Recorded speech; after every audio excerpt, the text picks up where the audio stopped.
Welcome to Woman, where nothing is off limits and every conversation brings us one step closer to healing, becoming, and thriving. And I'm so glad you are here. Let's talk. Last week, we ended on a question I haven't stopped thinking about.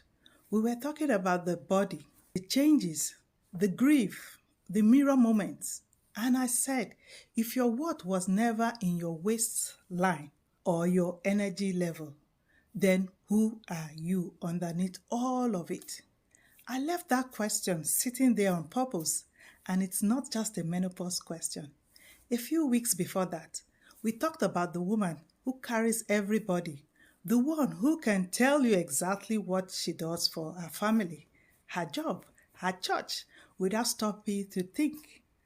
Ask that same woman what she wants, just for her, and watch what happens. The pause, the I don't know, honestly. So today we are going to actually sit inside that pause, not to fix it in 5 minutes, but to ask what's underneath it. If you strip away every role you play, who is actually left standing there? The woman behind the roles she plays for others. Try this with me. Say your own name out loud. If your name is Grace, say it, Grace. Now finish the sentence, I am Grace. Not who you are to somebody, just you. For most of us, that sentence gets stuck fast.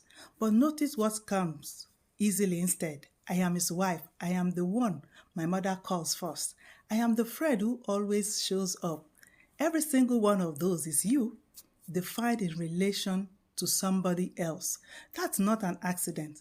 Most of us were never handed an identity that stands on its own. We were handed roles, and the roles only make sense because someone else is on the other end of them. Here's how it happens, and it's really one big moment. It's noticing your husband's mood before he said a word, and quietly becoming the person who manages it. It's being the daughter who calls to check in so consistently that nobody else in the family has to. It's showing up the exact way each relationship needs you to show up, flexible, dependable, whatever the moment requires, until one day you realize you don't actually know who you are when nobody in the room needs anything from you. And I want you to be clear about something before we go further. None of this is a story about weak boundaries or people pleasing. Full stop.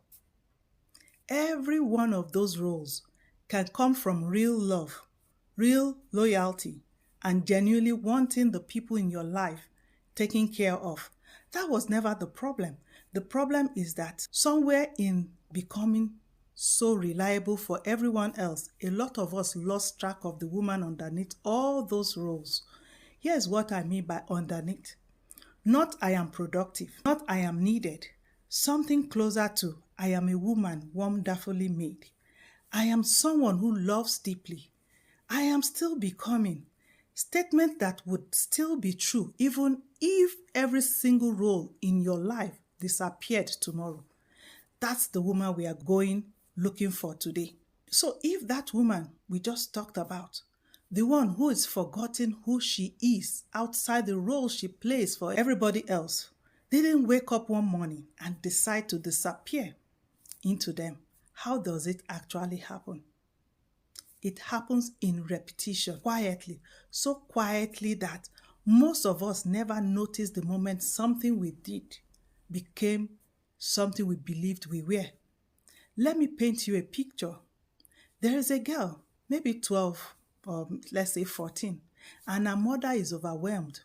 She's working, she's tired. Maybe there are younger children in the house. Maybe there's tension between the adults. Maybe money is tight. Maybe nobody has actually sat this girl down and told her what's going on. But children are very good at noticing what isn't being said because they observe. And this girl notices. She notices when her mother comes home exhausted. She notices when the younger ones are getting too loud. She notices when the atmosphere in the house changes. So she starts helping. Nobody necessarily, assigns the job to her. She just does the dishes without being told. She helps the younger ones get ready. She learns when it's a good time to ask her mother for something and when it isn't. Maybe she has something going on herself, but she looks at everything happening around her and thinks this isn't the right time. So she keeps it, and then something happens. The mother relaxes a little. The house becomes calmer. Things run more smoothly. Maybe someone even says, she's so matured. She's never any trouble. I don't know what I'll do without her. And everybody means it as praise. But what does the girl hear? Maybe she hears this version of me works. When I'm helpful, things are calmer. When I don't need much, people are less stressed.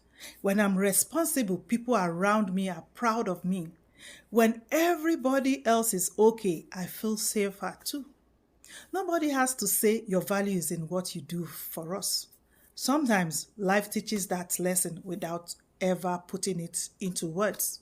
So she does it again and again and again. Fast forward 20 years later. Ask that woman why she's always the responsible one, and she will probably say, that's just who I am. But is it? Or is that who she learned to be? There's a difference, and I want us to stay with that difference. There's actually a word for this in psychology. Donald Winnicott spent decades studying exactly this question. How much of who we are is truly us? And how much is the self we build to get through our circumstances? He called the first one the true self, the you that exists before anyone needed anything from you.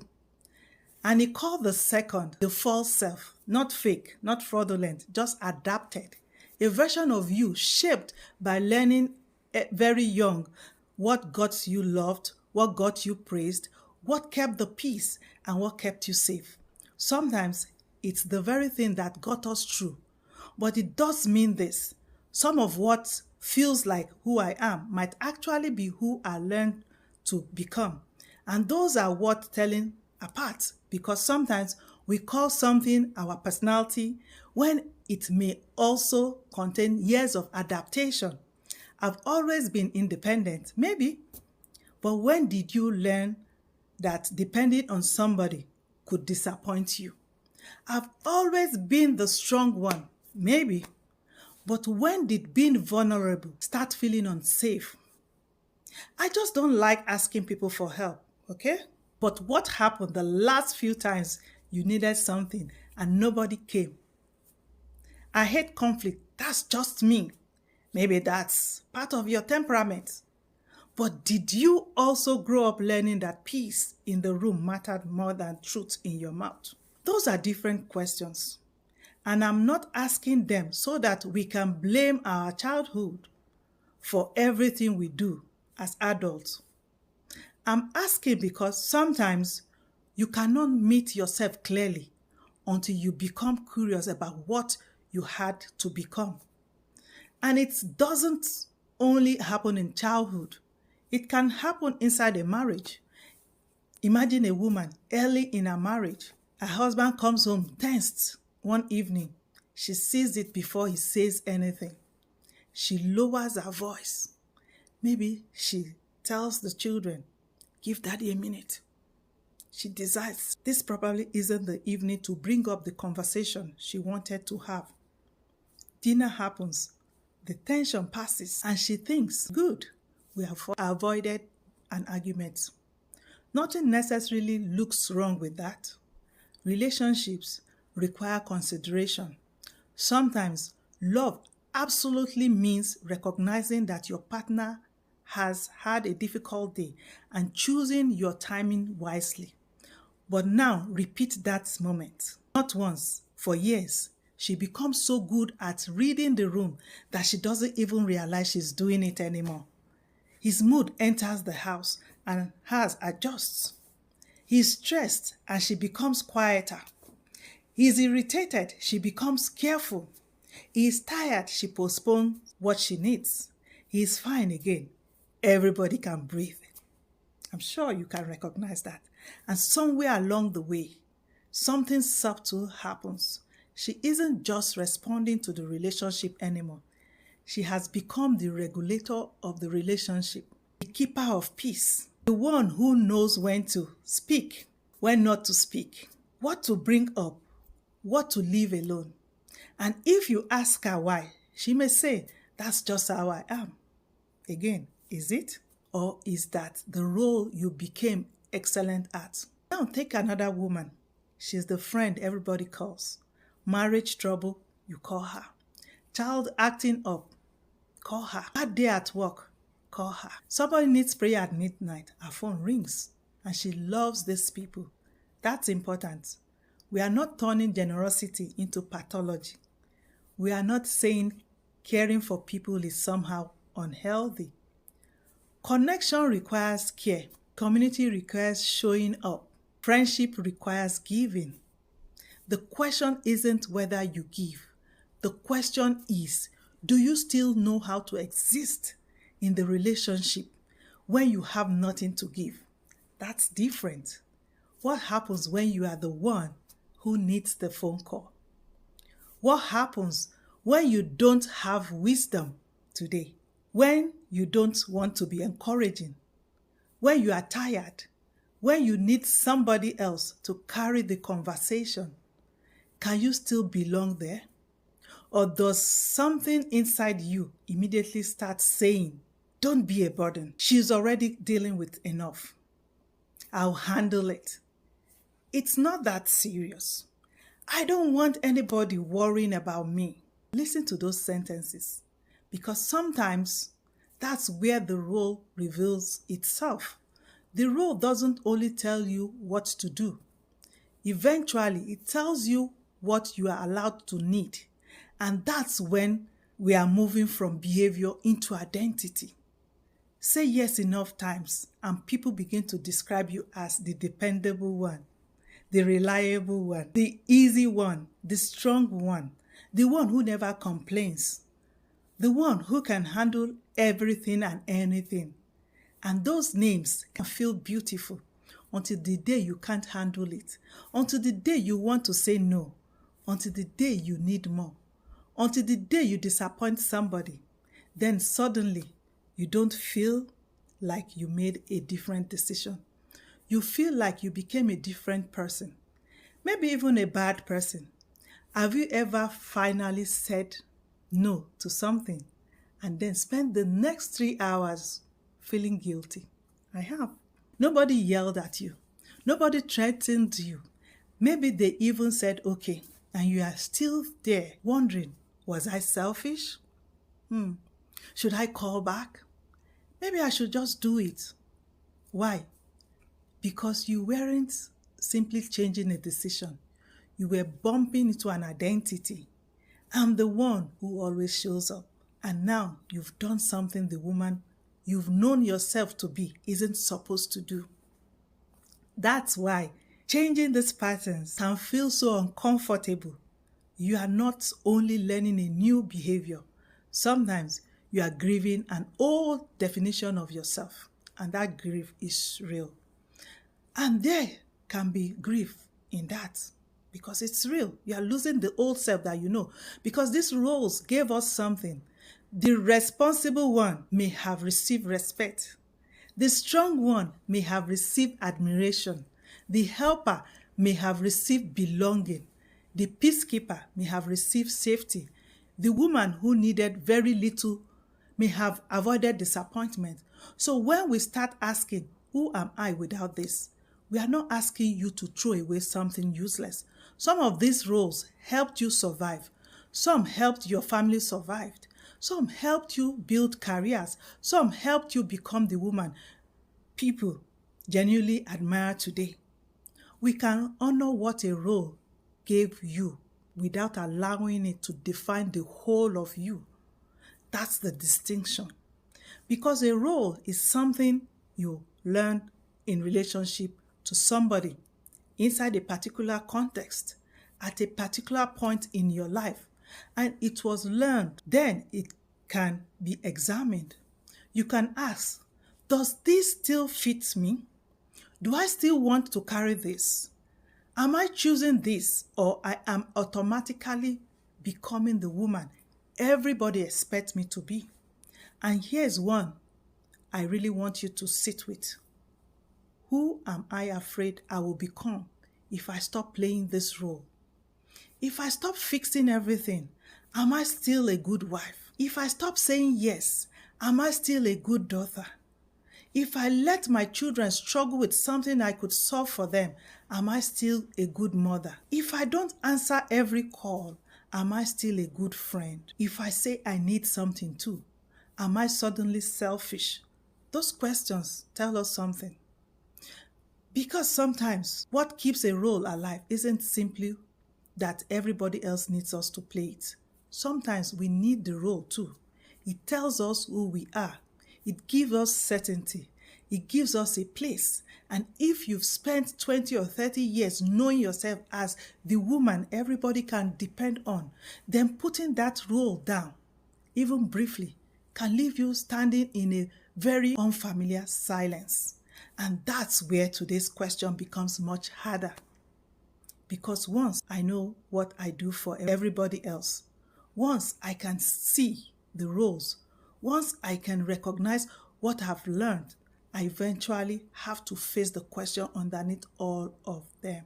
What do I want? And for a surprising number of women, that's where the words stop coming. Not because there's nothing inside of us, but because we've spent so many years listening outward that our own voice has become harder to hear. And that's where we are going next. Here's a moment a lot of us know well. Someone asks you a small, ordinary question. Where do you want to eat? What do you want to do for your birthday this year? You've got a free Saturday. What do you want to do with it? And you open your mouth, expecting an answer to just come out the way it always has for everyone else's questions. And nothing is there. You genuinely don't know. Not I'm deciding between two things. Blank. And here's what I want you to understand about that blankness. Because most of us misread it completely. It doesn't mean you don't have wants. It may mean you've lost practice hearing them. There's a difference between a room that's empty and a room where the lights been off so long you forgot anything was in there. Your wants didn't necessarily leave. You just stopped checking. And it's not only the small stuff either. The restaurant, the birthday, the Saturday. Go deeper and the questions get harder to sit with. What do I actually want from my marriage? Not what's expected of it, but what I want. What kind of friendship am I actually looking for versus which friendships have I simply kept out of loyalty? What do I need emotionally on an ordinary Tuesday that I've never once said out loud? What do I want this next chapter of my life to look like? Not the chapter everyone assumes I'm writing, but the one I'd actually chose. Those questions can sit in your chest for days once you actually let them in. And here's why answering them can feel dangerous even when nobody is threatening you. Because wanting something out loud might inconvenience somebody. If you want a quieter Saturday, somebody else's plan may have to shift. If you want a harder conversation in your marriage, comfort gets disturbed. If you want your friendships to look different, somebody might experience that as rejection. If you say, actually, this isn't working for me anymore, somebody may not like the version of you who says it. So a lot of us learned that it was simpler, safer not to know, because not knowing asks nothing of anybody. Not knowing doesn't disturb the room. Not knowing doesn't require a conversation. Not knowing doesn't risk disappointing anyone. Not knowing never cost anyone anything. Wanting does. And sometimes you don't realize how automatic this has become until somebody actually insists on hearing your answer. Where do you want to go? Honestly, anywhere is fine. No, I know anywhere is fine, but where do you want to go? And suddenly you are uncomfortable. Why? It's just dinner, but now somebody has handed the decision back to you and you have to locate yourself inside it. That's the muscle we are talking about. Not selfishness, preference, voice, the ability to notice. Actually, I would like this. And if you've spent years checking the room before checking yourself, even something that small can feel strangely unfamiliar. Now I need to stop us right here and make an important distinction, because I don't want you leaving this conversation thinking that rediscovering what you want means blowing up your life by Friday. It doesn't. Knowing what you want is not the same as being obligated to act on all of it immediately, without wisdom, without consideration, without love for the people around you. Knowing is information, that's all. It's you finally back in the room, able to see what's actually there. You can want something and still decide to wait. You can need something and still have a conversation about how that need fits alongside somebody else's. You can have a preference and compromise. You can discover that something isn't working for you and take time to understand why before making a major decision. Rediscovering yourself isn't permission to stop considering everybody else. It's permission to finally include yourself in the consideration. There is a difference. Knowing what you want doesn't mean everybody has to give it to you. Knowing what you need doesn't mean your husband has to agree with everything you say. Having a preference doesn't mean your children suddenly come second. Having a voice doesn't mean the relationship no longer matters. It simply means you are also present in the relationship, and you cannot make a wise decision about a need you've never allowed yourself to name. Now, here's the relational cost of staying blank. When you don't know your own needs, the people who love you don't fully get to know you either. They meet the version of you that accommodates, this flexible one, the easy one, the one who says whatever you want. I'm fine. It doesn't matter. Don't worry about me. I'm okay with anything and everything. And that version of you is real. I'm not saying she's fake. She's part of you, but she's not all of you. And a marriage, a friendship, even a family can run for years on that version without anybody noticing that the fullest woman in the room hasn't been invited to the table in a very long time. Think about what that can do inside a relationship. You keep saying, I'm fine. They believe you. You keep saying whatever you want. They choose. You keep saying it doesn't matter. Eventually, they stop asking. And then one day you look around and think, nobody ever considers what I want. And sometimes that's true.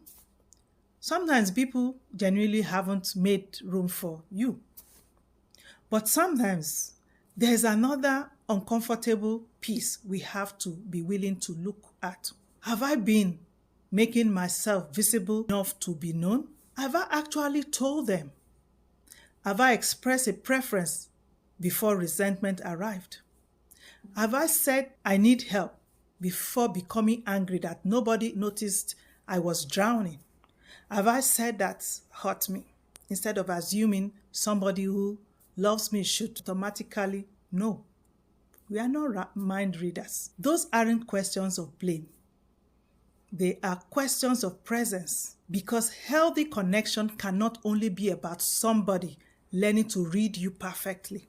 Part of intimacy is allowing yourself to be known And being known requires some kind of voice. This is where psychology gives us language for something many women have experienced. Diana Jack developed a framework called Silencing the Self from her work examining women's experiences in close relationships. At its heart is an important idea. Sometimes in trying to preserve connection, a person can begin pushing parts of herself down, her feelings, her needs, her voice, while becoming increasingly oriented toward what other people need and expect. And I want you to be careful here. This doesn't mean every woman does this. And self-silencing isn't something only women can experience. But Jack's work gives us a useful way to think about what can happen when maintaining a relationship begins to require less and less expression of the self inside it. Because silence doesn't always look like somebody literally refusing to speak. Sometimes silence sounds like it's okay when it isn't. Whatever you want. I'm okay when you are okay. When you do have a preference, I don't need anything. When you do, don't worry about me. When part of you desperately wishes somebody would, sometimes the voice isn't gone. It's simply been edited so many times before it reaches your mouth that eventually you stop noticing the editing. And that's why what do I want can become such a difficult question. You've had years of practice asking what does everybody need? What will keep the peace? What works best for the family? What will make him happy? What do the children need? What does my mother expect? What does my job require? Those are important questions. But there's another question that belongs besides them. And what is happening inside me? Not above everyone else. Not instead of everyone else. Besides them. Because you belong in the equation too. You cannot prepare a table, make food and say people should come and eat, and you don't sit there and eat with them. How does that look like? So if you are sitting there right now and you genuinely don't know what you want, I don't want you to hear that as evidence that something is wrong with you. Hear it as information. Maybe you've been listening outward for so long that listening inward feels unfamiliar. Maybe you've become so practiced at checking what everybody else wants first that you stop checking with yourself. Maybe the first step isn't making some enormous life-changing decision. Maybe the first step is much quieter. Maybe tonight, someone asks, "What do you want for dinner?" And instead of automatically saying anything is fine, you pause, not for 10 minutes, just long enough to check. What do I feel like having? Maybe somebody asks what movie you want to watch. You choose one. Maybe you notice you are tired, and instead of immediately overriding it, you acknowledge, "I need some quiet tonight." Small things, because this isn't really about restaurants or movies. You are rebuilding communication with yourself. You are reminding yourself, my preferences are allowed to exist. My feelings are allowed to give me information. My needs are allowed to have language. My voice is allowed to enter the room. And here's what I want to leave you with before we move on. Maybe the woman underneath all those roles isn't gone at all. Maybe she's simply been unheard for so long that we have to relearn how to listen for her. She has not disappeared. She's disconnected. And disconnected things with enough patience, honesty, and attention can begin to reconnect. So the next question becomes, how do you meet her again? Not the woman you were at 20, not the woman you were before marriage, not the woman you were before children, not some younger version of yourself you are supposed to recover. The woman who exists now, underneath those roles, underneath the expectations, underneath all the things you've learned to be for everybody else. Who is she? Let's go find her, who she is. So how do you actually meet her? Not in theory, not in practice, because get to know yourself again can sound like good advice that nobody actually knows what to do with. So let's make it concrete. For years, you've probably built a very detailed picture of everyone around you. You know your husband's preferences at a restaurant before he opens the menu. You know which friend needs a phone call after a hard week without being told. You know your children's moods by the sound of the front door. You know when your mother says, "I'm fine," and she isn't. You know when somebody needs space. You know when somebody needs encouragement. You know when something is wrong before anyone has actually said the words. How did you learn all of that? Attention. You paid attention, really paid attention over years. That's not a small skill. That's a kind of expertise. Now, let me ask you something. When was the last time you turned that same quality of attention towards yourself? Not, what do I need to get done today? That's management. I'm talking about attention. What genuinely makes you laugh, not what you laugh at politely. What do you find beautiful, not what you are supposed to find beautiful. What kind of Saturday actually restores you versus the kind you've simply gotten used to?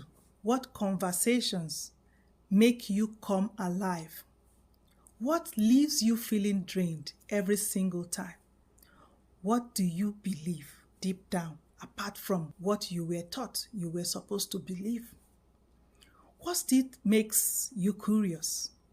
What do you find yourself reading about when nobody has assigned it to you? What do you miss? What do you want more of? Those aren't small questions. They are the beginning of rebuilding a vocabulary a lot of us stopped using, a vocabulary of self. I think about Michelle Obama here. Millions of people watched her life inside one of the most visible roles in the world, First Lady of the United States. But that wasn't the whole of her story. She had also been a lawyer, a professional, a wife, a mother, and when she eventually told her own story in a memo, she called it becoming, a word that isn't finished.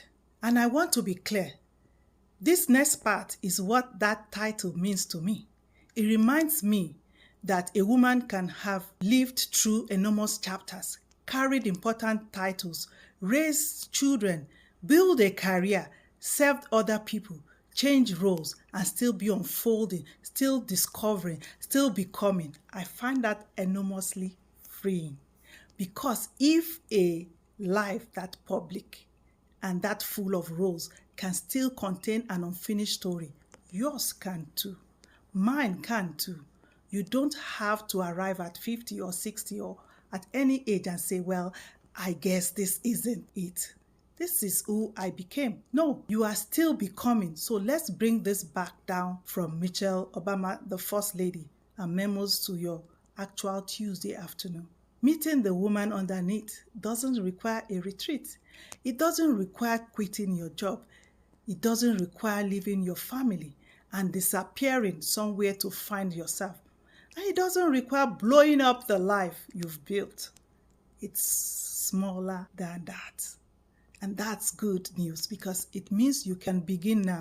It starts with noticing when something genuinely interests you, an article, a hobby you gave up, a place you'd like to see, a class you've wondered about, a conversation you wish you were having. Don't immediately dismiss it because it isn't practical. Just notice it. You don't have to act on it. You don't have to spend money. You don't have to announce anything. You don't have to turn every interest into a new career. Just say, that's interesting. I seem to care about that. Write it down if you need to. You are collecting evidence. Evidence that There is a whole person in there with preference, curiosity, interests, and desires that exist even when nobody else needs anything from her. Then practice in small, low stakes ways. Choose the restaurant once without immediately handing the choice back. Say, actually, I'd rather stay in tonight, and then see if you can resist attaching 3 paragraphs of justification to it. Tell a friend what you actually think about something instead of giving the answer you think will make the conversation easiest. Choose the movie. Wear the things you like. Play the music you want to hear in your own car. Spend an hour doing something that doesn't improve anybody else's life, and notice what happens inside of you. Because sometimes the hardest part isn't knowing what you want. Sometimes it's tolerating the discomfort that comes after you have chosen it. The guilt, the second guessing, the urge to explain, the thought, was that selfish? And that's where you remind yourself, having a preference is not a moral failure. You are practicing being present in your own life. None of these things are dramatic. That's exactly the point. Your voice probably won't return through one enormous declaration. It comes back the way any neglected capacity comes back. Small use, repeated, until it doesn't feel so unfamiliar any longer. There is another place you can look, and sometimes it's surprisingly revealing. Look backward.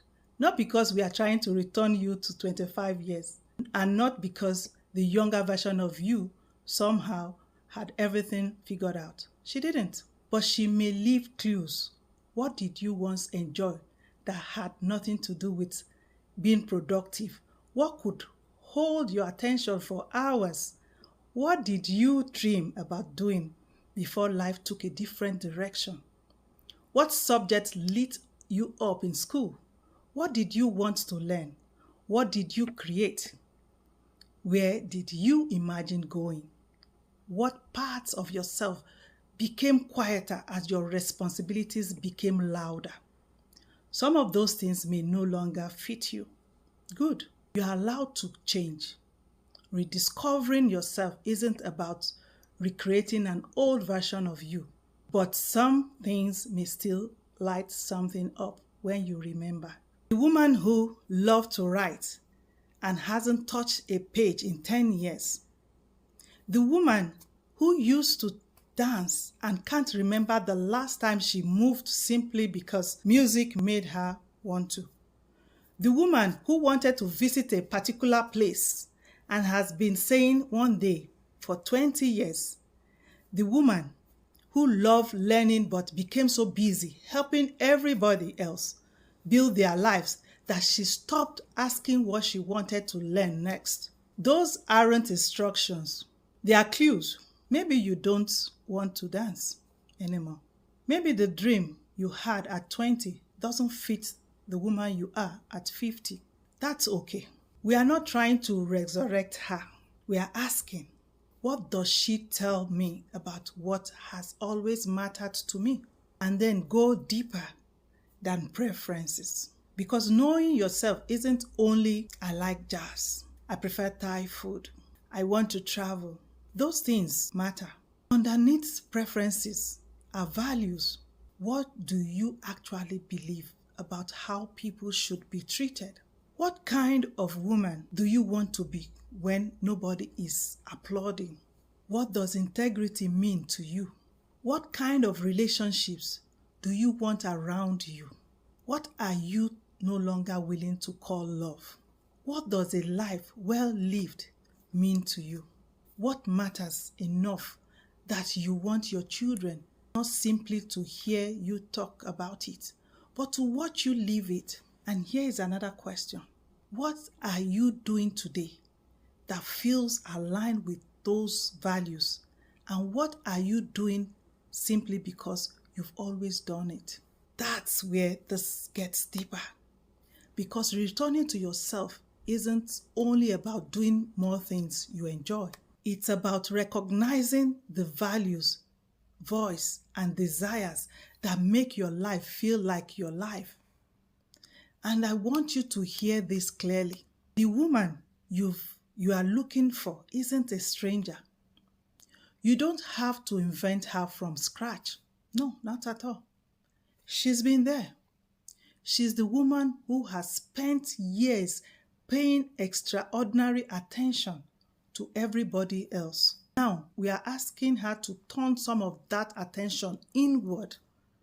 She has preferences. She has opinions. She has values. She has things she still wants to see, things she wants to learn, things she wants to try, maybe even things she still wants to become. She's not gone. She's just waiting to be asked. And once you begin hearing her again, another question appears. Because rediscovering yourself in private is one thing. Living as that woman while still loving the people around you is another. How do you become more present in your own life without abandoning the people you care about? How do you say, I matter too, without turning it into only I matter? That's where we are going next. So here's the question that's probably sitting with some of you right now. If I start returning to myself, if I start noticing what I want, saying it out loud, choosing the restaurant, keeping the quiet side today, what happens to everyone who's used to the other version of me? That's a fair question. I want to answer it honestly, not with a slogan. Here's the distinction I want you to hold on to. The old pattern said your worth depended on being endlessly available. And I need you to hear this clearly. The new pattern isn't the opposite of that. It doesn't say your worth now depends on never being available. That's not freedom. That's just the same trap flipped. The shift isn't from always available to never available. It's from reflexive self-abandonment to conscious choice. Let me show you the difference. The old pattern, your husband comes home tensed, and before you've even thought about it, your voice has already dropped. Your plans have already changed. Your needs have already gone quiet. Automatic. No. Decision was made. It just happened the way it happened for years. The new pattern isn't ignoring that he's tense. It's noticing it and then asking, what do I actually want to do with this information? Maybe you still soften the evening, but now it's a choice you made, not a reflex that made itself. That's the whole difference. Not less love, not less consideration. A woman who is actually in the room, choosing instead of a woman who disappeared into the role so long ago. She forgot there was a choice to make. And here's what I need to say plainly. Some relationships will feel the shift and they won't all respond the same way. Some people in your life will adjust easily. They'll say, oh, I didn't realize you wanted Thai food. Let's do that. Simple, no drama. Others might feel it more because if a relationship has run for years on your accommodation, on your I'm fine, on your whatever you want, some part of that relationship has quietly depended on you staying quiet. And when you start speaking, even gently, even kindly, it can create friction that has nothing to do with you doing anything wrong. That doesn't mean stop. That means expect it. And don't mistake that friction for proof that you made a mistake. You are allowed to be loved by people who have to adjust to a fuller version of you. Now, I want to be clear about something because I don't want you living here thinking boundaries are the whole lesson today. They are not. Boundaries are simply one expression of being present as yourself. They are not the goal. The goal is presence. Boundaries are just what presence sometimes requires. So this isn't about drawing lines and defending them. It's smaller and bigger than that. It's about staying in the room as you, with your preferences, your needs, your voice, instead of only as what you do for everyone else. You don't have to choose between the people you love and the woman underneath the roles. You just have to stop making her disappear to keep the peace. In closing, I'm not going to pretend we found the whole in one conversation. Nobody finds that in one sitting, but I hope you found a piece of her in the pause before you answered, I don't know, in the memory of what you used to love before anyone needed anything from you, in the small, honest sentence you might actually try this week. Here's what I want you to carry with you.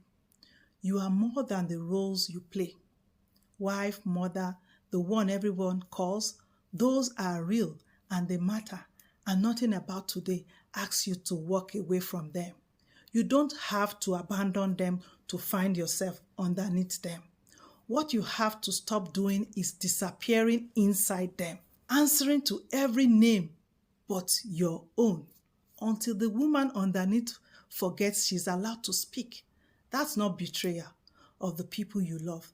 That's the beginning of actually being present with them as yourself, not just as what you do for them.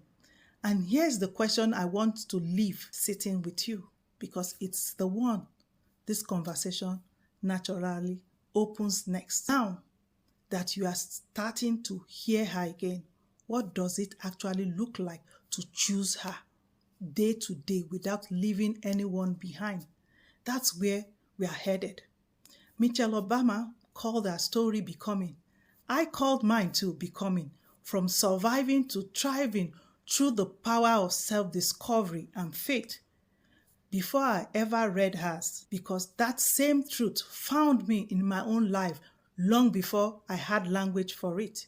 If today's conversation stirred something in you, the book goes deeper into this exact journey. I'll leave the link below. If something in today's conversation touched a place that feels heavier than you expected, I would encourage you, don't carry that alone. Talk to someone you trust, a friend, a counselor, a therapist. You don't have to sort through all of this by yourself. Thank you for spending this time with me today. If today's conversation spoke to your heart, share it with another woman who needs to hear it. Remember, healing is possible, becoming is lifelong, and you don't have to walk this journey alone.